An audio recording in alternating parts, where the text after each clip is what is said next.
Welcome to the Undrafted Uncensored cast of Pod. Hosted by Nick Archuleta.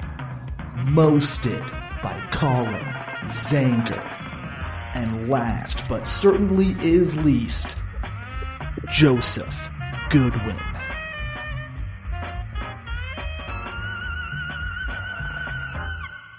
Welcome in, everyone, to Undrafted Uncensored. Colin, you look like you're going to say something. Nope. Figured it out. Okay.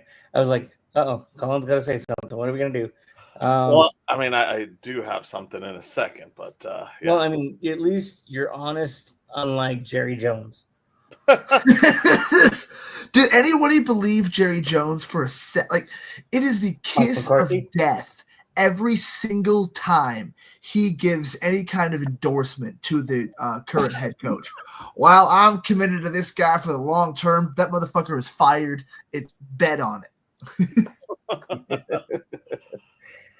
Oh, man. Well, I mean, it could be worse, you know. I mean, it could be better, too. You could just be a team with a rookie quarterback and fall into the playoffs and have a whole bunch of dead cap that you had to deal with in the offseason and then still look like a decent team until you make the playoffs. I mean, you get what you ask for, you know? And we asked to be in the playoffs, and that's what happened. And I'll still take that over missing the playoffs, but because the team, like the quarterback is found, like that's going to galvanize the players that are there. They are now pissed off and ready to take that next step. So like I'm good with it, but like man, that hurts. I'm now of the mind that I feel like the Broncos are going to end up with a new starter at all three skill positions on offense: running back, receiver, and tight end next year.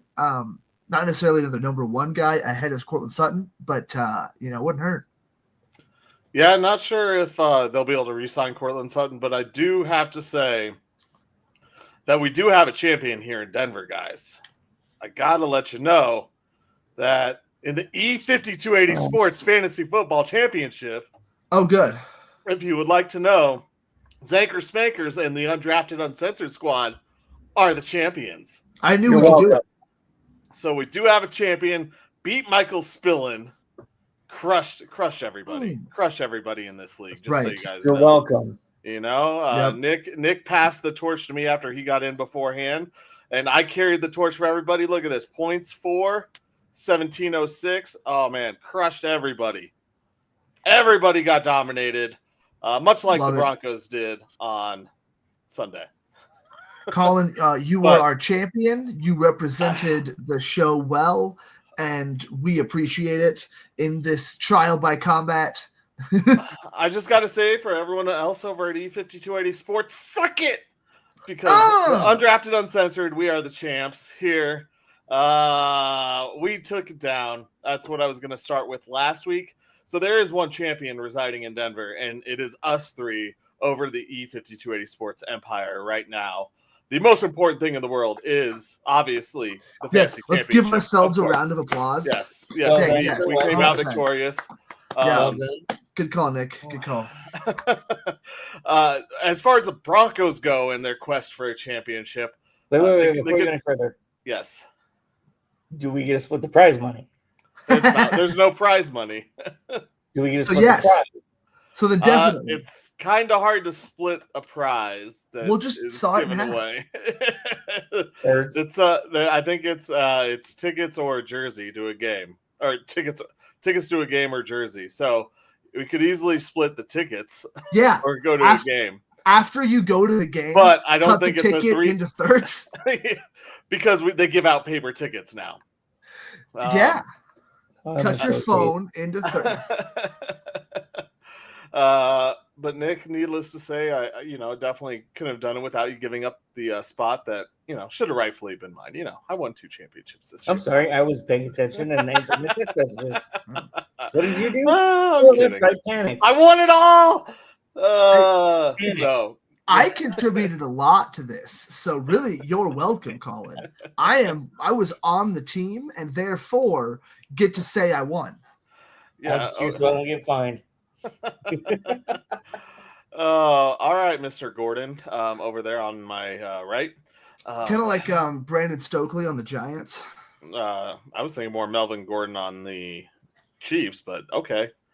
That's right. I forgot. I hate that. That's why I called you Mr. Gordon, because I wasn't going to say his whole name. But back to what we want to win here in Denver and the championships.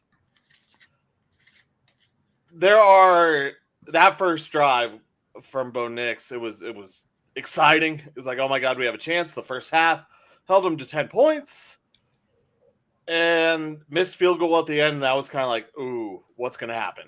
Yeah. And the second half starts, and you just can tell it's kind of they don't have that same mojo that they did to start the game, or even through the first quarter or first half of the game.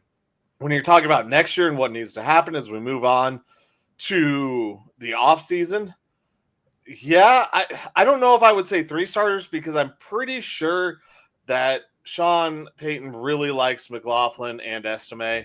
I know Estime was down for this last game, but I think there had to be some injury, or he wasn't 100%, or even Beatty. I think that there's Bidet. Beatty. God, whenever he's going to change it back to something else in the next spring train or preseason, whatever training camp, spring training, preseason. He'll change it again, much like he did last year. Next year. Beatty. So I'm not sure about running back unless it's an Alvin Kamara in a trade that happens. I think that's the only way that gets addressed, because I do believe that Vance Joseph, even if he doesn't get a head coaching job somewhere, he's gone from this team.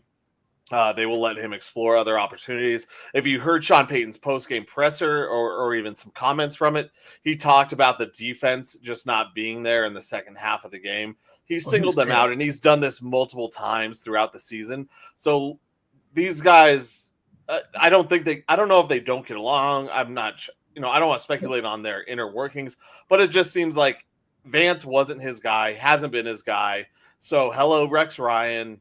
Welcome to the family. Hope you like feet, folks.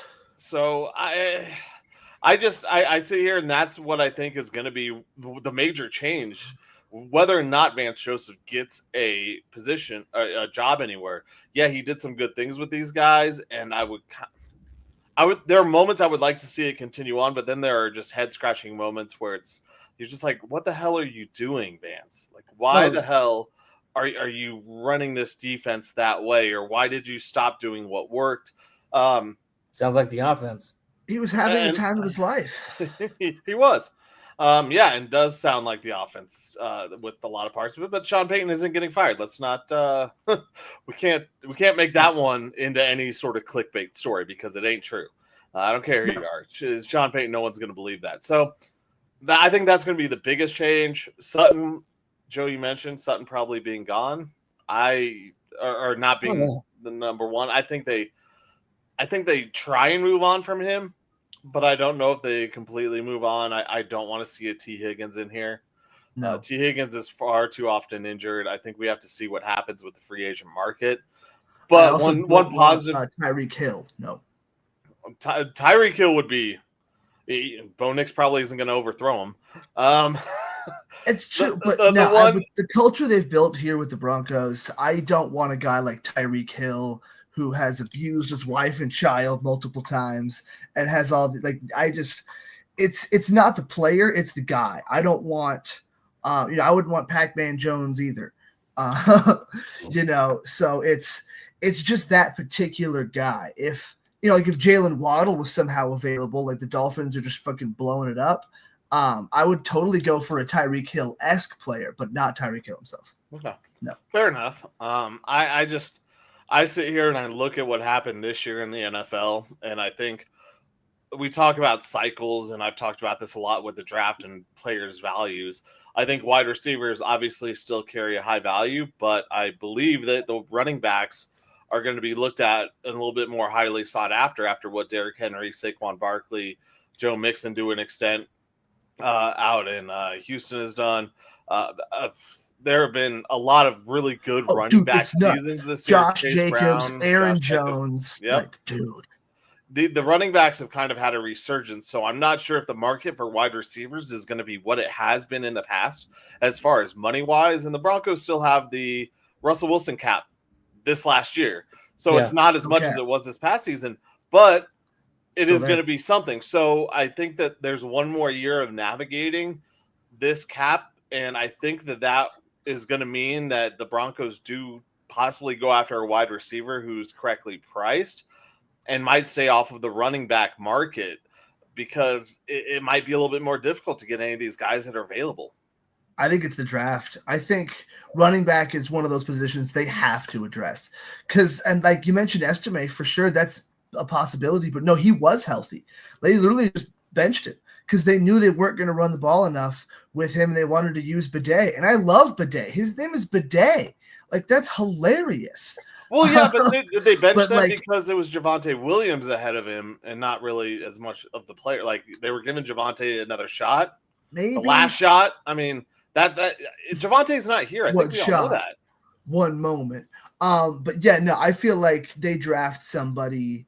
I feel like if it comes down to, I don't think Ashton Jeanty is there. Obviously, if he's there, they take him, like, Bradley Chubb, but I don't see that happening.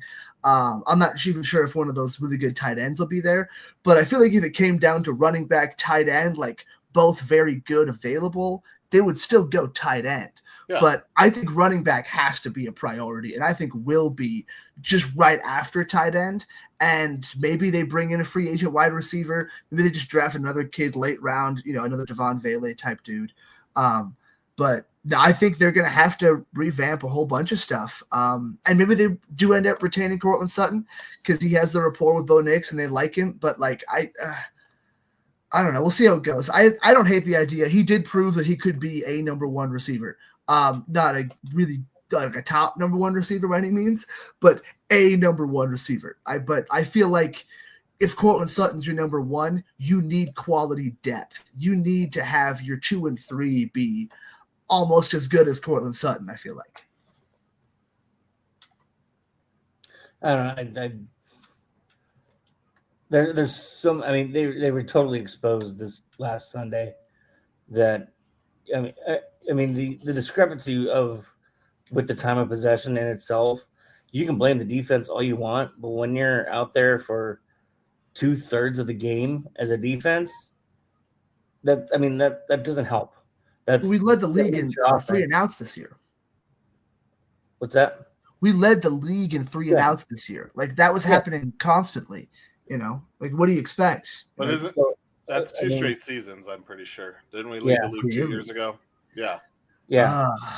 And I mean, yeah, you're right. Peyton's not going to get fired, but you gotta look at this team, and VJ did a great job with that defense these last 2 years. They got their asses handed to them against Miami last year, and what happened? The defense turned it around and became one of the best this season. Everybody expected the Broncos to be 3 wins at the end of the season, and they fell into the playoffs. And I don't understand how Sean Payton can't just play nice in the pool once in a while with the other kids. Like, VJ is no offense to VJ, I don't think he's going to get a head coaching job. No, unless it's like the Raiders again. Yeah. Remember the streak of them taking our defensive coordinator as their head coach?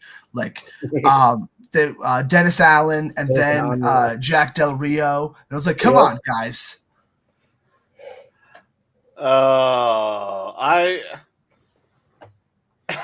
I think he probably will get a shot somewhere. Maybe. I don't know. There's a lot on the market. It might be tough, but I think the sad thing is I still think, but like I said, I don't even think it has to be a head coaching job. I think that it could easily be another defensive coordinator job somewhere else, because Sean Payton they don't mesh. He gets after him every single time he has the opportunity to point out his flaws. Yeah, he points them out. Yeah, well, he plays with everybody. And so that's why I'm saying he doesn't know how to play nice. And I mean, I'm sure you guys are the same way. If you had your boss just breathing down your neck like that and calling every mistake that you made out in front of everybody, fuck you, I'm not sticking around here. Right? I hear you. And maybe he's taking this defense as far as it's going to go. Like he's the lack drives me crazy. We got the lack, and something drives you crazy. Yeah. Okay. The lack of adjustments drives me crazy.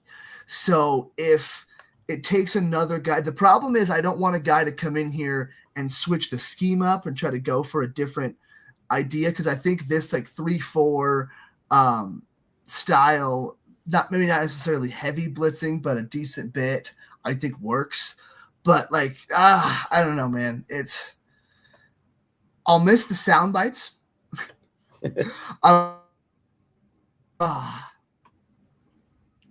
You're cutting out there.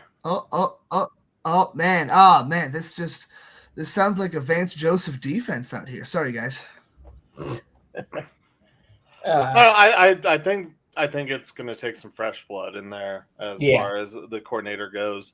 It's going to have to be Sean Payton's guy, and like we talked about it, Vance coming back here, he had some good moments. There were definitely some really good moments, but there were also some terrible ones, and those are still looming over it, because I sit there and I watch this team, and it's kind of like, all right, when's it going to fall apart?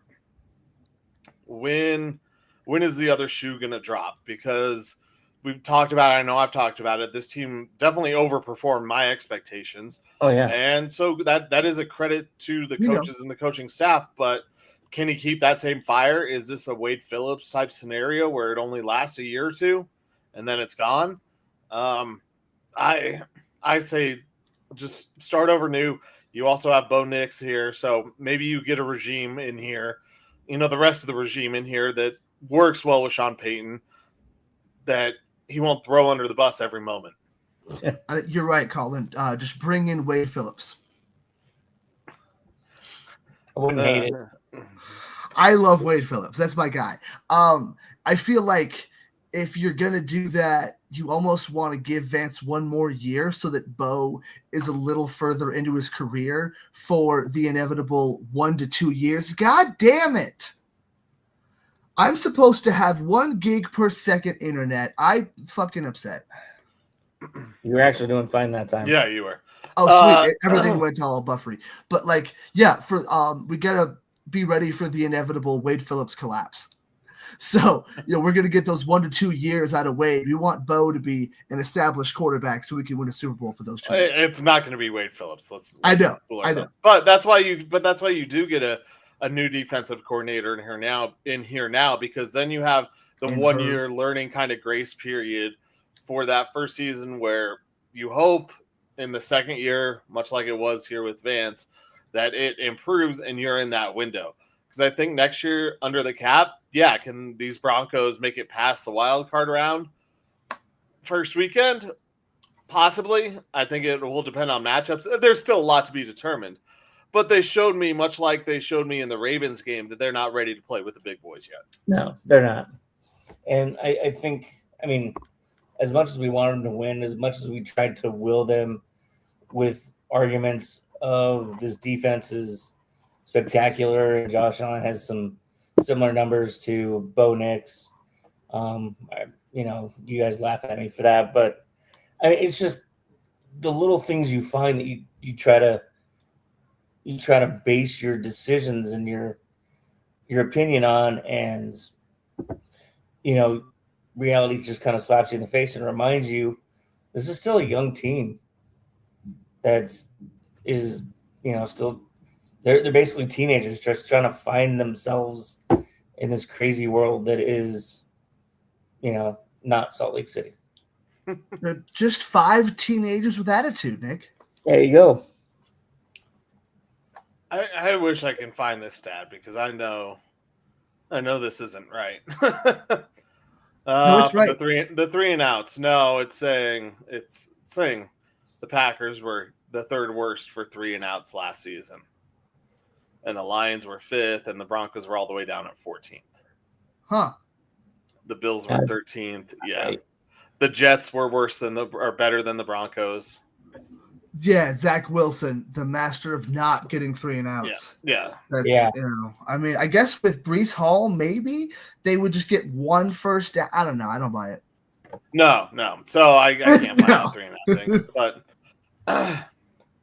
I think that's a product. I really do believe that McLaughlin. Sean wants to get him more involved. He wants him to be a scat back type of guy. He was getting at least 2 to 3 catches every single game down the stretch.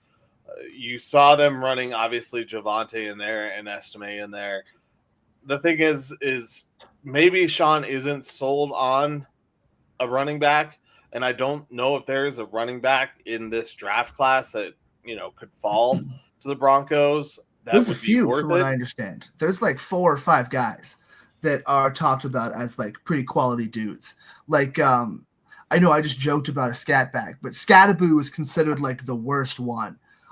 So honestly, yeah, there's a few guys that could fall. But watch, we end up getting the fucking Jerry Jeudy out of the group that sucks. Well, and I talked about Scattaboo when I first saw him, and we were on this show, and I was like, I would love the Broncos to get this guy. I told you guys that 3 months ago at least, whenever I first saw him playing game I was doing. And so I said that would be great if they fall. But as I said earlier, I don't know, because when you're sitting here and you're looking at what happened in the NFL this year, the running backs kicked ass.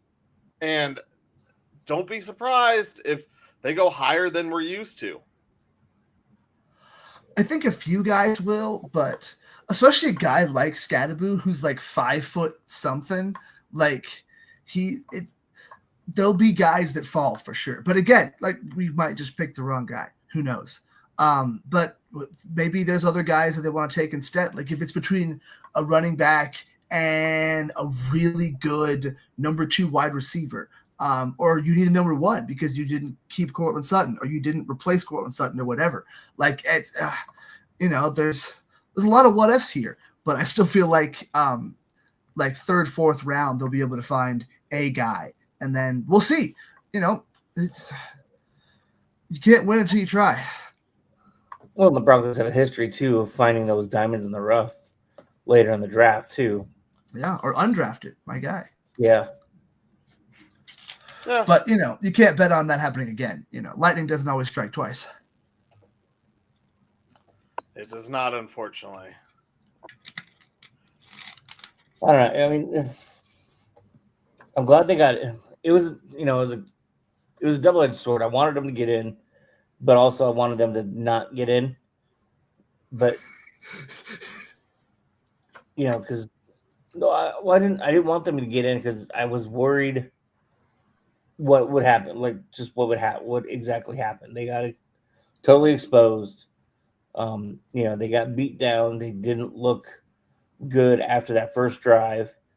That touchdown in the end zone, it is what it is. The referee and me saw a touchdown, but that's neither here nor there.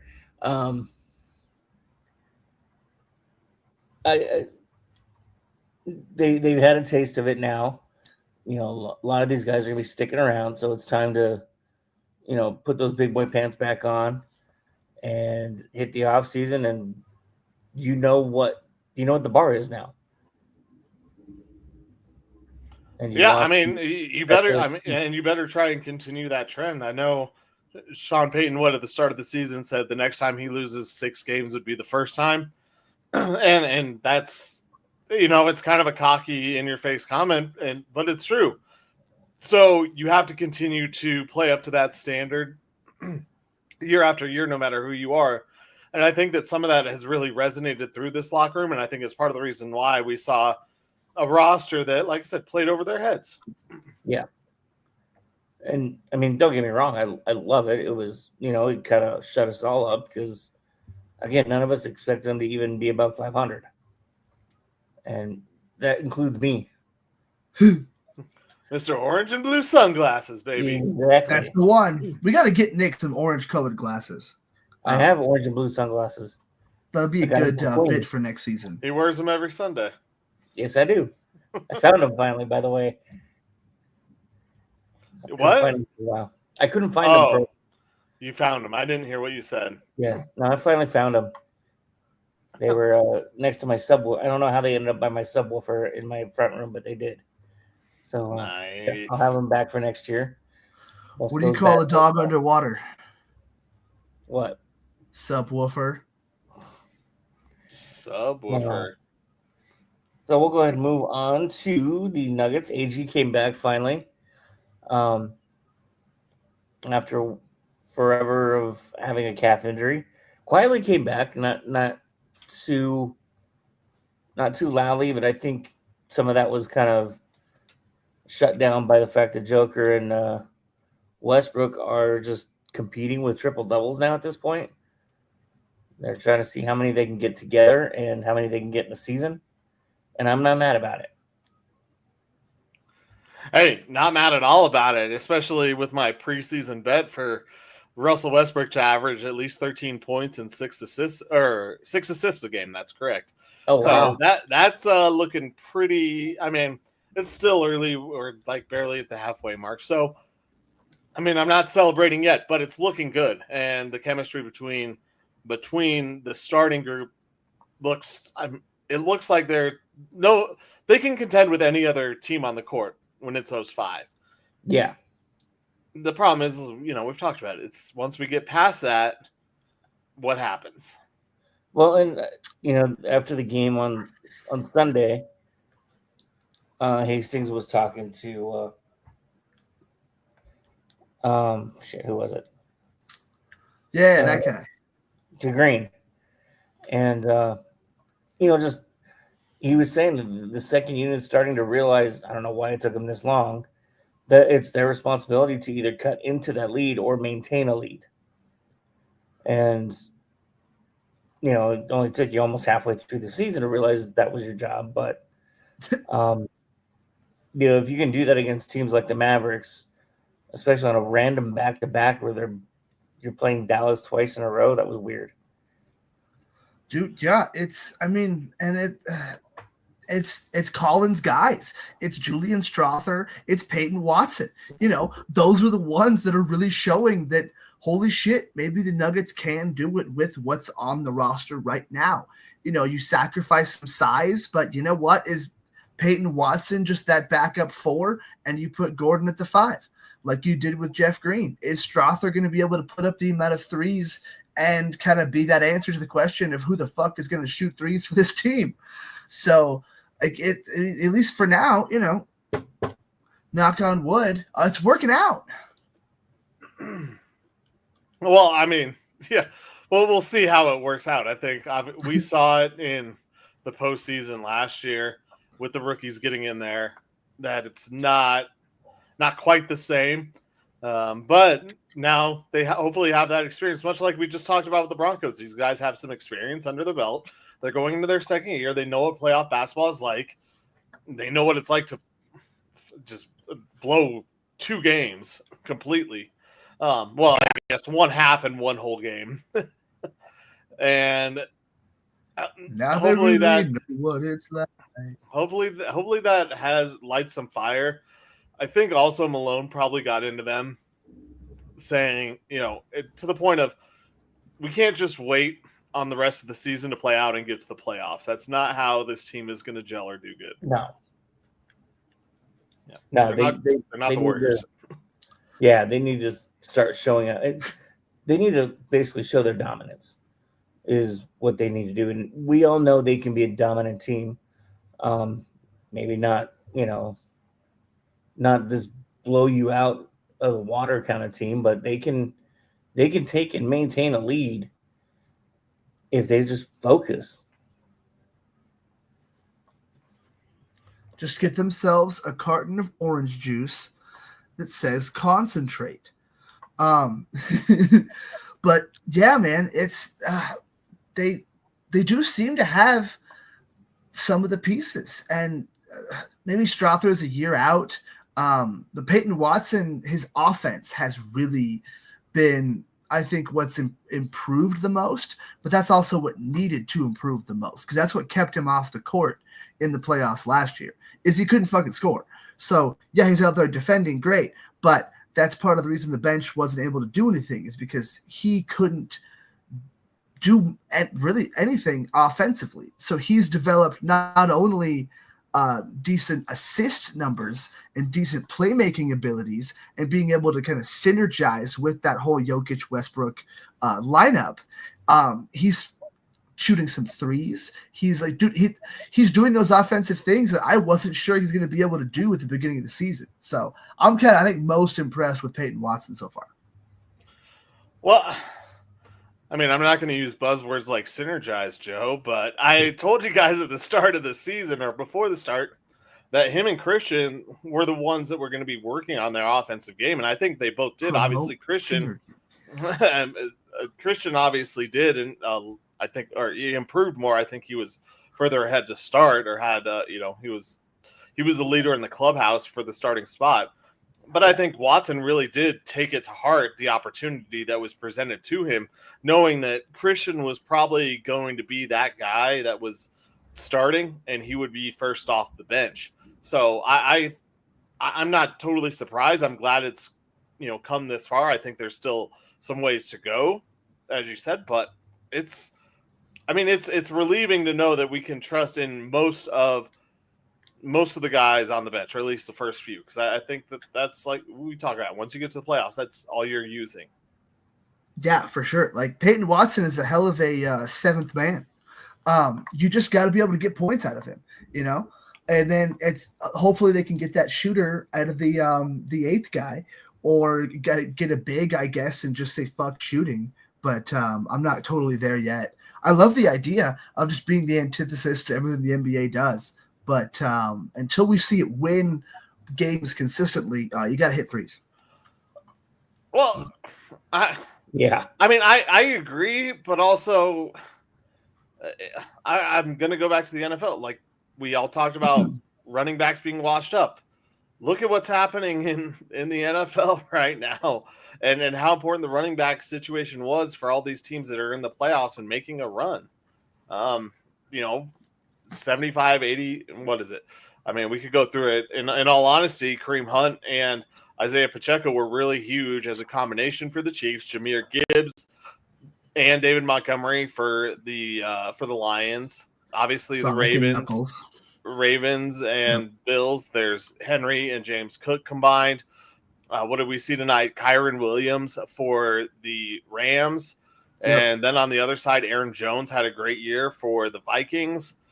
Even just the free agent running backs like Jones, Josh Jacobs, Saquon, Derrick Henry, throw Kareem Hunt in there because he came in late in the season. Joe Mixon.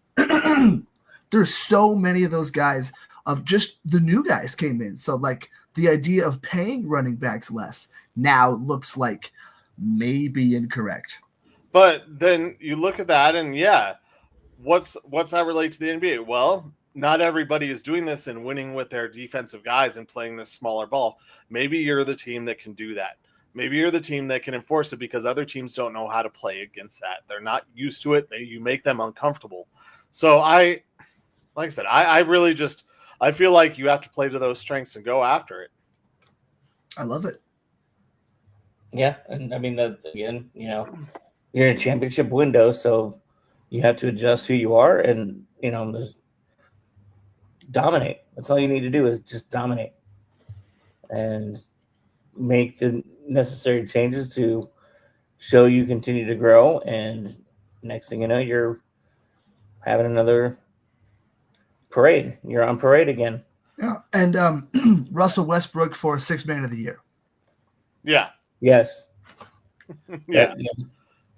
I think that should be all over the place. Yeah, honestly, he may end up starting too much to win the award. No, because he's still. They do that, don't they? I forgot about that in the NBA, with the game started kind of rule, or they look at it at least. Well, how many games do you really go off the bench? I don't really care. It's still a 6-man responsibility though to fill in those holes. yeah, but Technically, yeah. I feel like there is some kind of rule about games started. Like if you start too many, so Jamal needs to fucking show up and play games, like we've been saying. As long as Westbrook continues to get 13 and 6, that's fine. Yeah.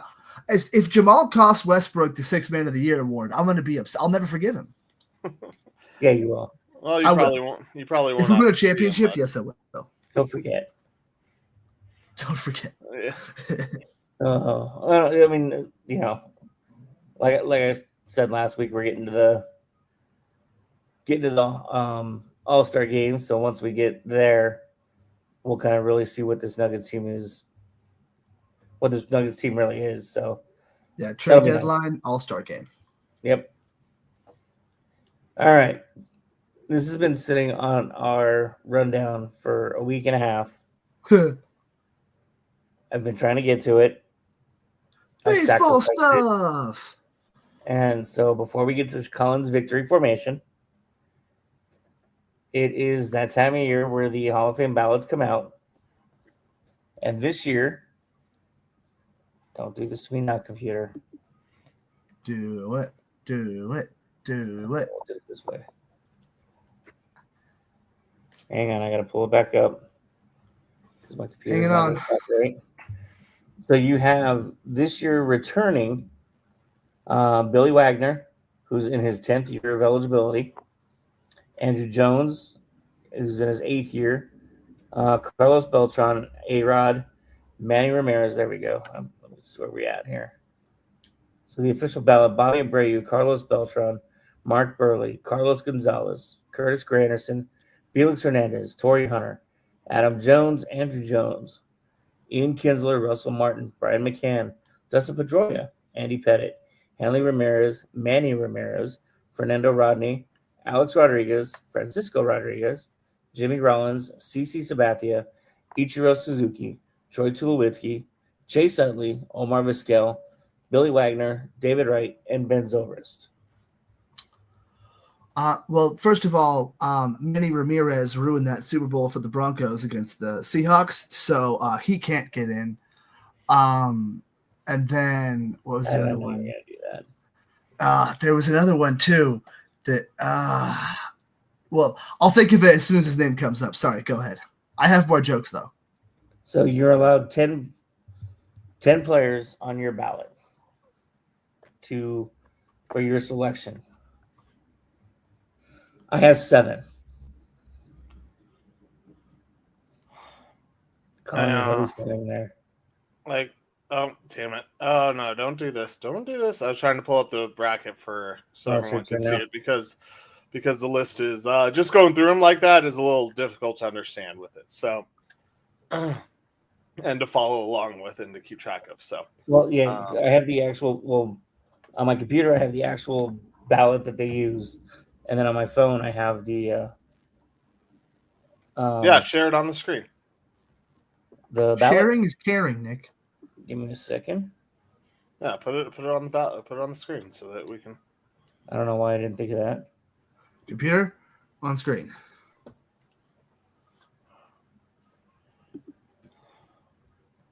That would have been really cool if it happened right when I said that.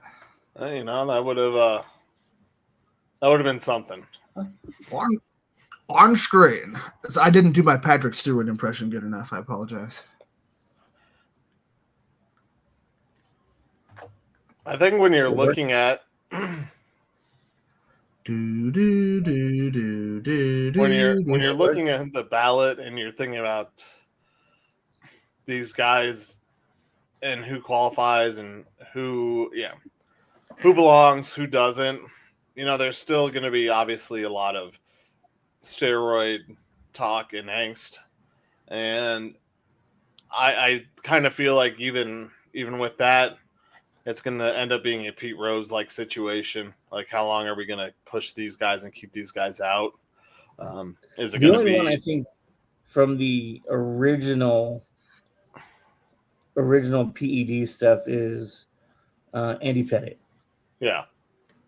Manny Ramirez was caught after all that stuff. A-Rod was caught after all that stuff. So I mean, those two have no excuse, in my opinion. Those two are blackballed. And also, I figured it out. It's Adam Pac-Man Jones. I definitely should not be in the Hall of Fame either. Well, you don't have to worry about Adam Jones getting in. He's not going to make it. Okay, thanks. I see. The thing is, though, is that it was banned. Like, it was banned. You got in trouble for it, but you weren't banned from baseball. You weren't kicked out of the game for it. They didn't make it a blackball. You're betting on baseball type of situation. They didn't make it something like that. So you're running into this issue where guys still get 3 strikes. If someone had 3 strikes on them and they got popped 3 times and were banned forever, then of course. A-Rod pretty much did. Yeah, but he wasn't banned from the game. Like, he got caught. Yeah, he got caught, but he didn't get caught to the point of getting kicked out of the game. Like, he got caught the first time before they enacted the rule of the 3 strikes and you're out. I'm pretty sure that's been a rule since the invention of baseball. Not with drugs and alcohol with steroids. So that's where I sit on it. These guys, did they break some rules? Yeah, of course they did. They got around it.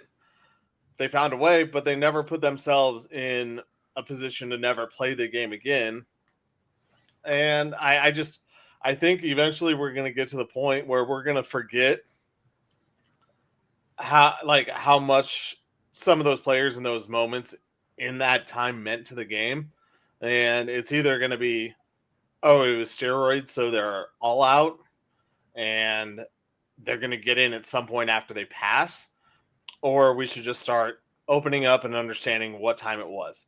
You know, we talk about dead ball errors in baseball, and why should those players and batters get in? Because they were the best at what they did at that point in time. And So why isn't Shoeless Joe in?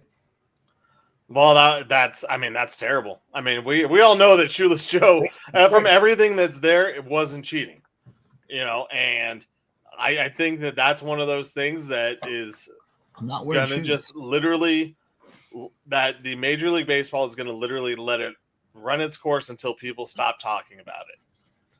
They'll bring it up all the time, but it'll just get passed over that there's no proof, and now there's no way whatsoever to prove that he didn't cheat, even though everything points to the fact that he never did. It's been 100 years. I know. I don't think he's, but like I don't think it's happening. I think that part of that scandal in baseball was bigger. It was much bigger than what Rose did at that point in time. If Rose was simply betting on his own team to win, then throwing it is the integrity of the game. See, and I've always said that even if he was betting on his own team when he was a manager, put him in as a player.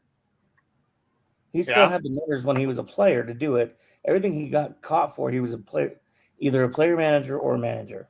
Yeah, and then the suspicions arose that he did it was doing it as a player too, which haven't been proven. But the thing is that they banned the whole White Sox, and Shoeless Joe, probably should be in, but I think that's an umbrella that's more of a mark on a negative part of the game. Like I said, because they threw it, they weren't trying to win. Yeah. And was he a part of it? Most likely not.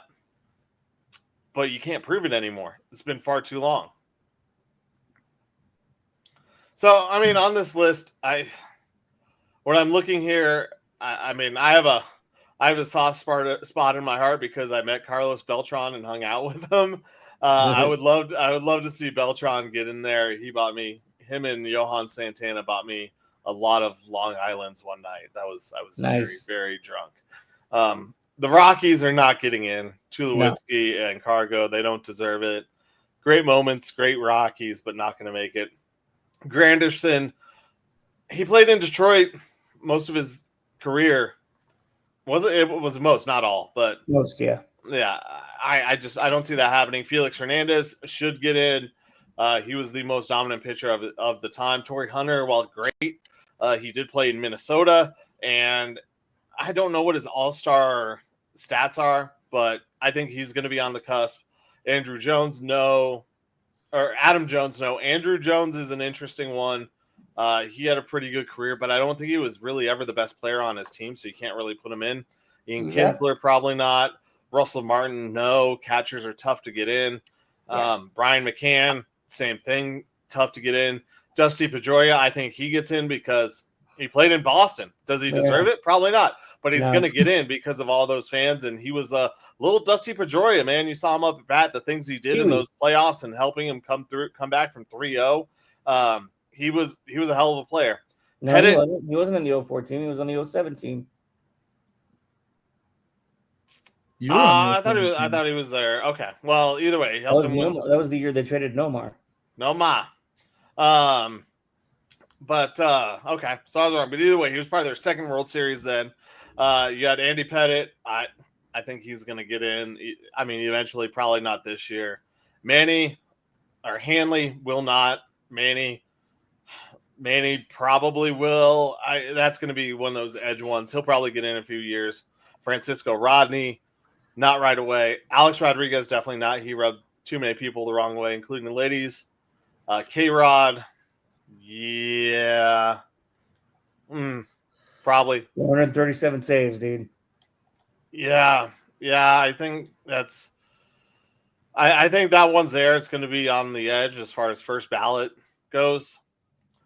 Jimmy Rollins, no. CC Sabathia, yes. Ichiro, yes. Troy Tulowitzki, no. Chase Utley, no. Omar Vizquel, we talked about this. He was a great defensive player, but he had no offensive numbers. Billy Wagner, no. David Wright, no. Ben Zobrist, no. So I think I had about 7 also. I have Billy Wagner, 422 saves. Andrew Jones, 434 home runs. That gets him in. K-Rod with 437 saves. That gets him in. Ichiro, duh. Ichiro. CC with the 251 wins and 3,000 Ks. King Felix, 2,500 Ks. And Grandy with 344 home runs. Those were the guys I would vote for. Again, same thing. A lot of these guys, Hall of very good, but not Hall of Fame.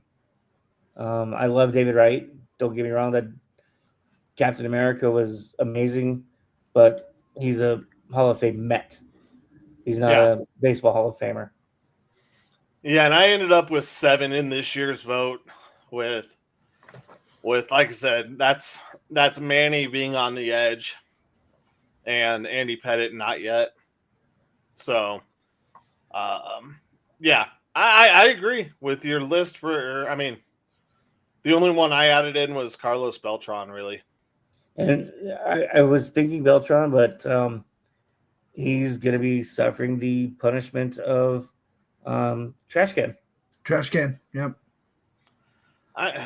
The only thing I know about Carlos Beltran. I didn't even know he was a Hall of Fame level player. I just know him because of the trash can jokes. He's got like over 400 home runs, if I remember right. Yeah, sweet, good for him. He was great. I mean, and he was one of the greatest. 435. He's up there for the Mets too, as far as great Mets. Mm-hmm.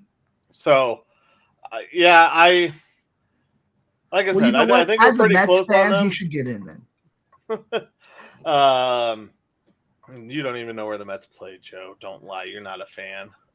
New York. I think we're pretty much on the same page with our choices. It's just there's going to be those guys, especially the East Coast guys, the Pettitte, the Ramirez, that are, Jimmy Rollins is going to get some buzz from Philly. They're going to have chances. David Wright will get the buzz just because of New York, but I think that some of these guys are another year or two out. So David Wright only had 6% of the vote last year. Who? David Wright. He had 64? 6. Oh. 6.2. I was like, hold on. Didn't he? Okay. Andy Pettitte, 13.5. J-Roll, 14.8. Bobby Abreu, just to throw him in there, 14.8. Chase Utley surprisingly 28.8%, but I think some of that's some recency bias with the Dodgers. A-Rod sits at 34, Beltran's at 57, Andrew Jones was 61, and obviously Billy the Kid was a vote shy last year getting in. Yeah, and that should change this year. You're right. You're right on Billy Martin. Wagner. Sorry. Billy Martin. Ooh. That's what he said. I think that one's already been done and gone with. Yeah. Yeah, you're right. I guess I'm when I'm looking at it, you see that growth in those guys. So you usually get, what is it, 2 or 3 of the older generation. So I guess I'm up to 9 or 8 that are getting in. Excuse me, if you add in Wagner.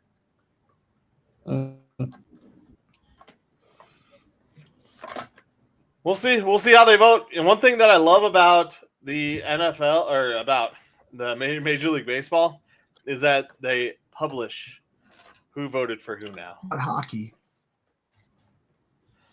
Well, there were all those. What was it? It was usually.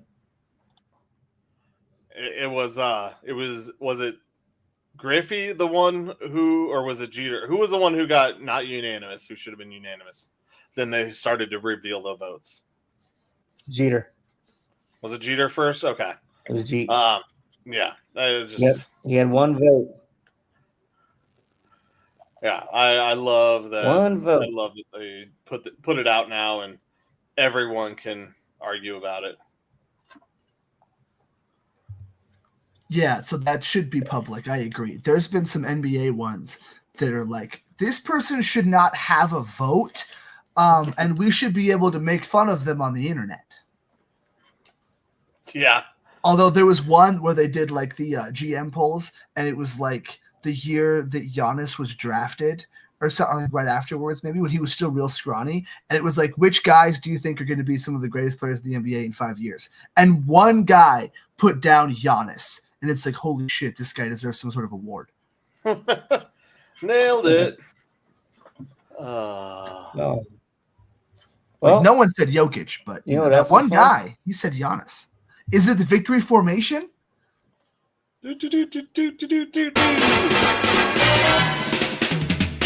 This is the victory formation. All right, boys, here we go. Best play in football. 6 red tight diamond victory on 1. Break. Okay, 3, 2, 1, it's jam. The Pick'em segment, proving that Colin Zanker is the most humble man in the history of time. Least. Featuring Nick Archuleta, wishing he was somewhere else. Elsewhere. And Joe Goodwin, just kind of winging it. That's right, everybody. It is the victory formation, your favorite time of the show, where we wrap things up by telling you our real bets with fake money and how we did last week or over the weekend. Things kicked off. There was some as well. I guess I'll just let you know. Two of you went 2 and 3.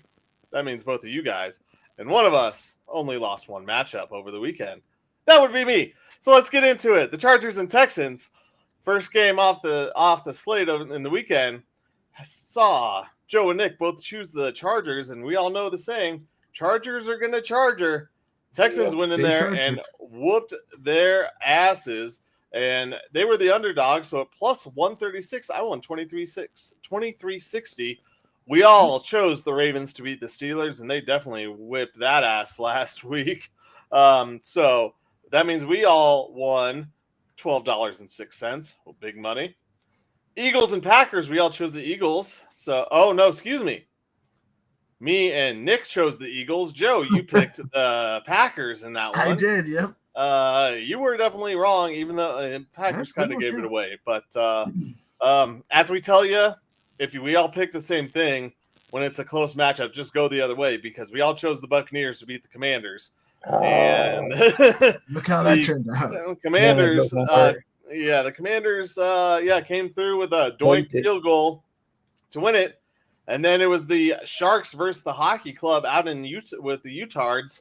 And Nick was the only Utard who didn't pick the home team at minus 240. That means that Joe and I both won 1470, meaning for the week, I was in first at 5427, moving me into first place overall at 4146 on the year. Joe in second, you lost 377 this week, and you won 987 overall. Nick, you are in third place, second for the week, losing 350 at 920.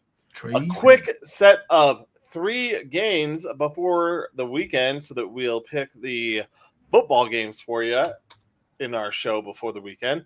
We start things off with the Stars versus the Maple Leafs. This is a game tomorrow night. Or I believe it's tomorrow night. Excuse me as I go back to make sure I didn't have odds on this yet. This game... I believe it's tomorrow night. No, yes, it is. So, actually, the one thing I do know is Dallas is favored at minus 120. I don't know the Maple Leafs number, but Dallas minus 120 favorites going up to Toronto. Nick, who you got? Give me Dallas. Taking the Stars. Joe, who you got? Sure, yeah, Stars. Fuck it. Well, going into Toronto, not an easy thing. So I am going to take the Leafs because it's not the playoffs and they can't choke it away yet. Next, we move on to the NBA on some Wednesday night action. We have coast to coast, East Space Coast Coast versus West Coast. Space Coast. Who's going to win? It's the Heat. It's the Lakers, both 20-7. Well, Heat are 20-18. Lakers are 20-17. Joe, who you got? Heat or Lakers in LA? They're both kind of garbage fires. Let's take the Lakers. They just made a trade, got Dorian Finney-Smith. Fuck it. I am going with the Heat ever since the Jimmy Butler stuff came out. They have been playing much better basketball. So give me the Heat. Nick, who you got? Same thing for the same reasons. You took all the words out of my mouth since Jimmy Butler. Sorry, Nick, I didn't mean to. He'd have been playing really well, so give me Miami. Next, last one we have on the week. Tomorrow, or Wednesday night basketball. Top 25 NCAA matchup. It is number 9 Kansas visiting number 2 Iowa State. The perennial powerhouse visiting kind of a team in recent years who is on the come up, it seems like. Mm-hmm. I'm going to take the home Iowa State team. I'm not sure of odds. They do not have anything out yet. Nick, who you got? Yeah. I don't know. Iowa State's just scary enough that I'll stick with them. You know what? And I'm not doing this. Do it. Because of that pick, Nick, but I totally forgot that you know what? I guess I better pick Kansas because the girl that I've been seeing loves the Rock Chalk Jayhawks. So I'm trying to get myself some points right here. I might have forgotten originally. Sorry. But you know what? I'm going with Kansas. Rock Chalk Jayhawk. I meant that the whole time. Kiss ass. That's what I heard him say. 100%. Yeah. Yep. I will also take the Jayhawks for they are my favorite. I was just gonna take them because I know anything about this game, and they're pretty good at basketball most of the time. So Iowa State. I'm pretty sure they lost their bowl game. So fuck, their basketball team probably sucks too. Yeah, so that's probably a great reason why. Oh man. Well, that'll do it for this week's victory formation. We're just gonna send them out into space and hope that things go right for all of us. That'll do. Don't care. That'll do. Well, now that Joe's done with his gibberish, thank you everybody for tuning in tonight. We appreciate you. Thank you, Michael Spillon, and everybody over at e5280sports.com for hosting us. Thank you, Pikes Peak Sports Cards, our sponsor. And again, everybody that's tuned in, thank you. We appreciate you. We love you. Keep tuning in. Like, share, subscribe. That was the other word I couldn't remember the other day. Yeah, thanks for letting us, everyone over at E52A Sports, for letting us be the champions. Again. Yes. Well, we're going to go take our championship victory lap now. So for Collins Anchor and Joe Goodwin, I'm Nick Archuleta. This has been Undrafted Uncensored. Tune in every week. We will be here touting our... Definitely not gloating.